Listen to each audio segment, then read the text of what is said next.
Hi friends, എല്ലാവർക്കും നമസ്കാരം. ഇന്ന് നമ്മൾ എറണാകുളം വരെ ഒരു യാത്ര പോവുകയാണ്. അതുകൊണ്ട് തന്നെ കുറ്റിപ്പുറത്ത് നിന്നും നമ്മൾ KSRTC ബസ് എടുക്കുകയും KSRTCയിൽ നല്ലൊരു യാത്ര തരപ്പെടുകയും ചെയ്തു. സൈഡ് സീറ്റ് തന്നെ ഒപ്പിച്ചെടുത്തിട്ടുണ്ട്. അതിനുശേഷം വളരെ മനോഹരമായിട്ട് തന്നെ കുറച്ച് ദൃശ്യങ്ങൾ പകർത്താനായിട്ട് സാധിച്ചു. ആ ഒരു കാഴ്ച നിങ്ങളെ കാണിക്കണമെന്ന് തോന്നി. അതിൻ്റെ ഭാഗമായിട്ടാണ് ഈ വീഡിയോ ഈ ഒരു ചാനലിലൂടെ നിങ്ങൾക്ക് മുമ്പിലേക്ക് ഷെയർ ചെയ്യുന്നത്. പുറത്തെ കാഴ്ചകളൊക്കെ നമുക്കൊന്ന് കാണാം. വളരെ മനോഹരമായിട്ടുണ്ട്. കടകളൊക്കെ സ്റ്റാർട്ട് ചെയ്ത് ഓപ്പൺ ചെയ്ത് തുടങ്ങുന്നുണ്ടായിരുന്നുള്ളൂ. ഇപ്പോൾ ചെറിയ ചെറിയ ഓട്ടോറിക്ഷകളും വാഹനങ്ങളും എല്ലാം നിങ്ങൾക്ക് കാണാവുന്നതാണ്. നിങ്ങളെല്ലാവരും KSRTC ബസ്സുകളെ ആശ്രയിച്ച് യാത്രകൾ ചെയ്യുന്ന ആളുകളാണ്. ഇപ്പോൾ നമ്മൾ കേരളത്തിൻ്റെ റോഡിലൂടെ യാത്ര ചെയ്യുമ്പോൾ മനോഹരമായിട്ടുള്ള കാഴ്ചകൾ എന്ന് പറയുന്നത് ഒരു മനസ്സിന് ഏറ്റവും സന്തോഷം നൽകുന്ന കാര്യമാണ്. നമ്മുടെ കേരളത്തിലെ റോഡുകളെല്ലാം ഇപ്പോൾ അടിപൊളിയാണ്. അപ്പോൾ ആ കാര്യത്തിൽ നമ്മൾ ഭയങ്കരമായിട്ട് ലക്കിയാണ്. കാരണം ഇപ്പോൾ റോഡ് സംവിധാനങ്ങളെല്ലാം വളരെ മനോഹരമായിട്ട് തന്നെ നമ്മുടെ ഗവൺമെൻറ് നമുക്ക് വേണ്ടി സജ്ജീകരിച്ചിരിക്കുന്നതുകൊണ്ട് വളരെ സുരക്ഷിതത്തോടു കൂടി തന്നെ യാത്ര ചെയ്യാനുള്ളൊരു സാഹചര്യം നമുക്കുണ്ട്. അപ്പോൾ ഈ ഒരു ഗതാഗതമായിട്ട് ബന്ധപ്പെട്ട് പറയുകയാണെങ്കിൽ വളരെയധികം ഭാഗ്യവാന്മാരാണ് നമ്മളെല്ലാവരും. പിന്നെ ഈ കാഴ്ചകളെല്ലാം കാണുക എന്ന് പറയുന്നത് വളരെ സന്തോഷം ഉള്ളൊരു കാര്യമാണ്. വാഹനങ്ങളിൽ ചരക്കുകൾ കയറ്റി കൊണ്ടുപോകുന്ന ലോറികളും, വ്യക്തിപരമായിട്ടുള്ള ആവശ്യങ്ങൾക്ക് വേണ്ടി പോകുന്ന ആളുകളും, ജോലിക്ക് പോകുന്ന, ബൈക്കിൽ പോകുന്ന യുവാക്കളും, സ്കൂളുകളിലേക്കും കോളേജുകളിലേക്കും പോകുന്ന കുട്ടികളെയും മറ്റ് രക്ഷിതാക്കളെയും അധ്യാപകരെയും എല്ലാം നമുക്ക് ഈ ഒരു യാത്രയിൽ കാണാവുന്നതാണ്. അത്യാവശ്യം സാമാന്യം വളരെ ശ്രദ്ധയോടുകൂടി തന്നെയാണ് നമ്മുടെ ഈ ഒരു ഡ്രൈവർ വാഹനം ഓടിച്ചുകൊണ്ടിരുന്നത്. അതുകൊണ്ട് തന്നെ വലിയ ഒരു ബുദ്ധിമുട്ടില്ലാണ്ട് നമുക്ക് വീഡിയോ പകർത്താനായിട്ട് സാധിച്ചു. വളരെ സേഫായിട്ട് സുരക്ഷിതമായിട്ടും അദ്ദേഹം ഡ്രൈവ് ചെയ്യുന്നുണ്ട്. ഉള്ളിലെ കാഴ്ചകൾ നിങ്ങൾക്ക് കാണാം എന്ന് വിശ്വസിക്കുന്നു. ഇപ്പോൾ ട്രെയിനിലാണെന്നുണ്ടെങ്കിലും KSRTC ബസ്സിൽ യാത്ര ചെയ്യുകയാണെന്നുണ്ടെങ്കിലും നമുക്ക് ഈ ഒരു സൈഡ് സീറ്റിലിരുന്ന് യാത്ര ചെയ്യുന്നത് ഒരു വലിയ ഒരു എല്ലാവർക്കും ഒരു ഹരമായിട്ടുള്ള ഒരു കാര്യം തന്നെയാണ്. ഇപ്പോൾ റോഡ് പണി നടക്കുന്നുണ്ട്. അതിൻ്റെ ചില കാഴ്ചകൾ നിങ്ങൾ കാണാം.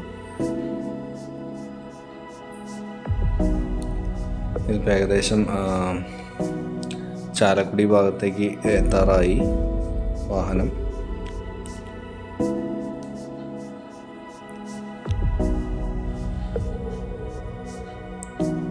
ചാലക്കുടി എന്ന് പറയുമ്പോൾ തന്നെ നമുക്ക് എല്ലാവർക്കും ഓർമ്മ വരും നമ്മുടെ മണിച്ചേട്ടനെയാണ്, കലാഭവൻ മണിച്ചേട്ടനെയാണ്. അദ്ദേഹത്തിൻ്റെ ഒരുപാട് നല്ല നാടൻ പാട്ടുകൾ നമ്മുടെ മനസ്സിലും ഓർമ്മയിൽ ഉണ്ട്. ഇപ്പോഴും ഒരു വരെയെങ്കിലും മണിച്ചേട്ടൻ്റെ നാടൻ പാട്ട് മൂളാത്ത ഒരു പ്രോഗ്രാമോ ഒരു മ്യൂസിക്കൽ ഇവൻറ്റോ ഉണ്ടാവില്ല. അതല്ലെങ്കിൽ എന്തെങ്കിലും ഒരു അവാർഡ് നൈറ്റോ എന്ത് തന്നെയാണെന്നുണ്ടെങ്കിലും മണിച്ചേട്ടൻ്റെ പാട്ടുകൾ ഇല്ലാത്ത ഒരു പ്രോഗ്രാം ഉണ്ടാവില്ല. ഇപ്പോൾ ഒരു കോമഡി സ്കിറ്റ് ആണെങ്കിലും അല്ലെങ്കിൽ ഒരു കോമഡിയുമായിട്ട് ബന്ധപ്പെട്ട പ്രോഗ്രാം ആണെങ്കിലും കൂടി കലാഭവൻ മണിച്ചേട്ടനെ ഓർക്കാത്ത ഒരു പ്രോഗ്രാമോ അല്ലെങ്കിൽ അദ്ദേഹത്തിൻ്റെ എന്തെങ്കിലും ഒരു പാട്ടോ അല്ലെങ്കിൽ അദ്ദേഹവുമായിട്ട് ബന്ധപ്പെട്ട ഒരു ഫിഗർ ചെയ്യുന്ന എന്തെങ്കിലും ഒരു കാര്യമില്ലാണ്ട് മുന്നോട്ട് പോകാൻ നമുക്ക് കഴിയില്ല. അദ്ദേഹത്തിൻ്റെ പഴയ മൂവീസ് എല്ലാം കാണുമ്പോൾ തന്നെ നമുക്ക് അദ്ദേഹത്തെ തീർച്ചയായിട്ടും മിസ് ചെയ്യും. കാരണം ചെയ്തു വെച്ചിരിക്കുന്ന റോളുകളെല്ലാം വളരെ അധികം മനോഹരമായിട്ടാണ് അദ്ദേഹം ചെയ്തു വെച്ചിട്ടുള്ളത്. അപ്പോൾ അതുകൊണ്ട് തന്നെ അതൊരു വലിയ അദ്ദേഹം നമ്മളെ വിട്ടുപിരിഞ്ഞത് നമുക്ക് വലിയൊരു തീരാനഷ്ടം തന്നെയാണ്. മലയാള സിനിമയ്ക്കാണെങ്കിലും നമ്മുടെ രാജ്യത്തിനാണെങ്കിലും വലിയ നഷ്ടം തന്നെയാണ്. അദ്ദേഹത്തെക്കുറിച്ച് പറയുമ്പോൾ എനിക്ക് ഓർമ്മ വരുന്നത് മുൻകാലങ്ങളിൽ ഇറങ്ങിയിട്ടുള്ള 1-2 പാരഡി ഗാനങ്ങളാണ് കൂടുതലായിട്ട് കേട്ടിട്ടുള്ളത്. അതെല്ലാം ഓർക്കുമ്പോൾ സത്യം പറഞ്ഞാൽ മനസ്സിൽ ഒരുപാട് ചിരി വരും. സത്യത്തിൽ ആ പാട്ടുകളെല്ലാം മനോഹരമായിട്ട് തന്നെയാണ് അദ്ദേഹം പാരഡി ഗാനങ്ങൾ ആലപിക്കാറ്. അപ്പോൾ അദ്ദേഹത്തിന് വേണ്ടിയിട്ട് ഇപ്പോൾ അദ്ദേഹത്തിൻ്റെ ചാലക്കുടി ഭാഗത്തുകൂടെ പാസ് ചെയ്ത സമയത്ത് അദ്ദേഹത്തെ ഓർമ്മ വരികയും അപ്പോൾ അദ്ദേഹത്തിൻ്റെ ഒരു ഒരു ഡെഡിക്കേഷൻ എന്ന പോലെ കാഴ്ച എന്ന സിനിമയിലും ശ്രീ മോഹൻ സിത്താര സാറും കൈതപ്രം ദാമോദരൻ നമ്പൂതിരിപ്പാടും കൂടി തയ്യാറാക്കിയിട്ടുള്ളൊരു ഗാനം കലാഭവൻ മണിച്ചേട്ടനും മധുബാലകൃഷ്ണൻ സാറും കൂടി പാടിയിട്ടുണ്ട്. അപ്പോൾ ആ ഒരു ഗാനം മണിച്ചേട്ടനായിട്ടും നമ്മുടെ മലയാളി പ്രേക്ഷകർക്ക് വേണ്ടിയിട്ടും കൂടി ജസ്റ്റ് ഒരു 4 വരി നിങ്ങൾക്കായിട്ട് പാടാൻ പോവുകയാണ്. കുട്ടനാടൻ കായലിലെ കെട്ടുവള്ളം തുഴയുമ്പോൾ പാട്ടൊന്നു പാടടി കാക്കക്കറുമ്പി. അന്തിക്കൂടം കമഴ്ത്തി ഞാൻ ഇളം കള്ളു കുടിക്കുമ്പോൾ വാഴങ്കഥ പറയടി പുള്ളിക്കുയിലേ. പുള്ളിക്കുയിലേ പുഞ്ചക്കിനി വെള്ളം തേവണം, കള്ളിക്കുയിലേ തഞ്ചത്തിൽ മീനും പിടിക്കണം. വെമ്പനാട്ട് കായൽ തിരകൾ വിളിക്കുന്നു തകതിമിതിമൃതൈ, അമ്പിളിച്ചുണ്ടൻ വെള്ളം തുടിക്കുന്നു തകതിമിതിമൃതൈ. കുട്ടനാടൻ കായലിലെ കെട്ടുവെള്ളം തുഴയുമ്പോൾ പാട്ടൊന്നു പാടടി കാക്കക്കറുമ്പി. അന്തിക്കൂടം കമഴ്ത്തി ഞാൻ ഇളം കള്ളു കുടിക്കുമ്പോൾ പഴങ്കഥ പറയടി പുള്ളിക്കുയിലേ. Thank you so much. ഈ ഒരു ഗാനം വളരെയധികം മനോഹരമായിട്ടുള്ളൊരു ഗാനമാണ്. അപ്പോൾ എല്ലാവർക്കും ഈ ഒരു 4 വരി പാടിയത് ഇഷ്ടപ്പെട്ടു എന്ന് വിചാരിക്കുന്നു. അപ്പോൾ നമ്മൾ ഇപ്പോൾ ഏകദേശം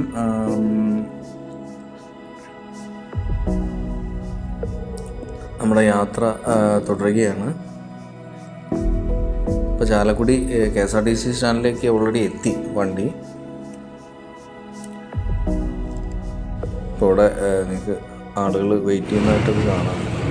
അപ്പോൾ ഇത് നമ്മൾ പോകുന്ന വഴിക്ക് ഒരു ക്ഷേത്രം കണ്ടു, ക്ഷേത്രക്കുളം കണ്ടു. അപ്പോൾ അത് വളരെ ഒരു നല്ല കാഴ്ചയായിട്ട് എനിക്ക് തോന്നി. അപ്പോൾ അതൊന്നും എന്നെ കാണിക്കണമെന്ന് തോന്നി. അതിൻ്റെ ഭാഗമായിട്ടാണ് അത് ഷൂട്ട് ചെയ്തിട്ടുള്ളത്. നമ്മൾ ഏകദേശം എറണാകുളത്ത് ആലുവ ഇറങ്ങി. അതിന് ശേഷം ആലുവയിലേക്ക് വന്നിട്ട് ഭക്ഷണമൊക്കെ കഴിച്ചു. ഒരു ചെറിയ അവിൽമിൽക്കായിരുന്നു കഴിച്ചിട്ടുണ്ടായിരുന്നു. അതിന് വീഡിയോ എടുക്കാൻ കഴിഞ്ഞിട്ടുണ്ടായിരുന്നില്ല, വിട്ടുപോയി. അപ്പോൾ നല്ല വിശപ്പായിരുന്നു. ആ സമയത്ത് നമ്മൾ അവിൽമിൽക്ക് കഴിച്ചു. അതിനുശേഷം നേരെ ആലുവ മെട്രോ സ്റ്റേഷനിൽ വന്നിട്ട് ടിക്കറ്റ് എടുത്ത് നമ്മൾ നോർത്തിലേക്ക് വരികയാണ് ചെയ്തിട്ടുണ്ടായിരുന്നത്.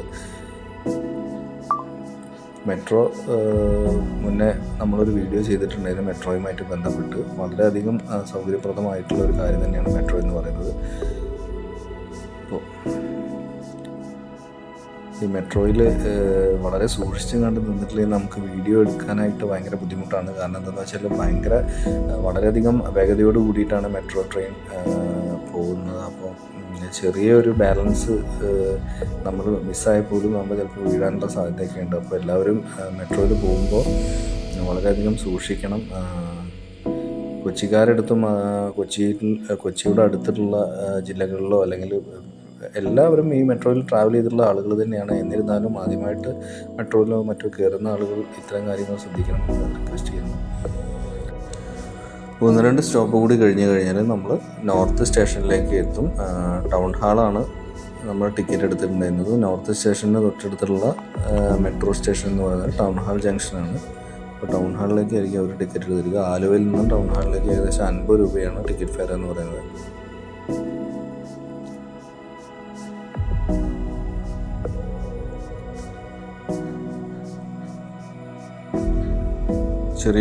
ഗ്ലാസ്സിൽ ചെറിയൊരു ഫിലിം ഒട്ടിച്ചത് കാരണം നമുക്ക് കാഴ്ച ചെറിയൊരു മങ്ങിയ രീതിയിലുള്ളൊരു കാഴ്ചയാണ് നിങ്ങൾക്ക് അവൈലബിൾ ആയിട്ടുള്ളത്.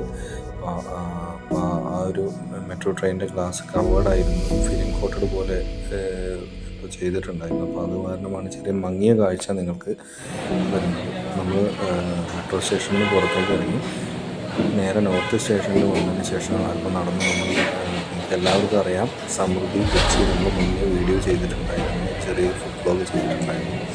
അത് കാണിച്ച അതേ സ്പോട്ട് തന്നെയാണ്.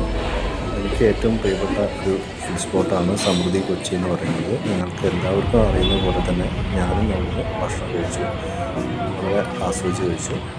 അപ്പോൾ നമ്മളിന്ന് മറൈൻ ഡ്രൈവിലേക്കാണ് നമ്മൾ ഒരു യാത്ര പ്ലാൻ ചെയ്തിട്ടുള്ളത്. അപ്പോൾ അതുകൊണ്ട് തന്നെ നമ്മൾ നോർത്ത് നിന്ന് സമൃദ്ധി കൊച്ചിയിൽ നിന്ന് ഭക്ഷണം കഴിച്ചതിന് ശേഷം നോർത്ത് ബസ് സ്റ്റാൻഡിൽ നിന്ന് തന്നെ ഏകദേശം കോർപ്പറേഷൻ ഓഫീസിന് മുമ്പിലാണ് ബസ് സ്റ്റോപ്പ് എന്ന് പറയുന്നത്. അപ്പോൾ അതിന് മുമ്പിൽ തന്നെ മേനകയിലേക്ക് ബസ് എടുത്ത് മേനക ജംഗ്ഷനാണ്. കുറച്ച് വീഡിയോസൊക്കെ നമുക്ക് എടുക്കാൻ കഴിഞ്ഞിട്ടുണ്ട്. അപ്പോൾ അവർക്ക് ബുദ്ധിമുട്ടുണ്ടാക്കാത്ത തരത്തിൽ തന്നെ നമ്മൾ വളരെയധികം ശ്രദ്ധിച്ച് വീഡിയോസ് എടുക്കുകയായിരുന്നു. അപ്പോൾ ഈ കാഴ്ചകളൊക്കെ നമ്മൾ കാണുന്നുണ്ട്. നമ്മൾ ദോസ്ത് എന്ന് പറഞ്ഞിട്ടുള്ളൊരു ബസ്സിലാണ് കയറിയത്. ദോസ്ത് എന്ന് പറഞ്ഞാൽ ഈ ഒരു ബസ്സിലാണ് നമ്മൾ മേനകയിലേക്ക് ബസ് എടുത്തിട്ടുണ്ടായിരുന്നത്. ഇവിടെ 10 രൂപയോ 13 രൂപയോ അങ്ങനെ എന്തോ വന്നിട്ടേ ഉണ്ടായിരുന്നുള്ളൂ. വലിയ റേറ്റ് ഒന്നുമില്ല, നിങ്ങൾക്ക് കാണാവുന്നതാണ്.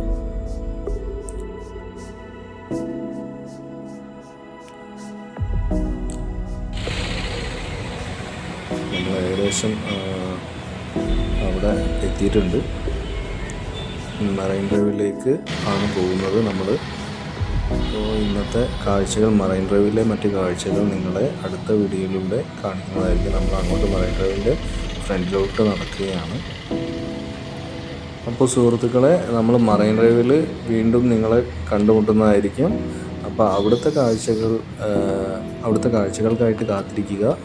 Thank you all.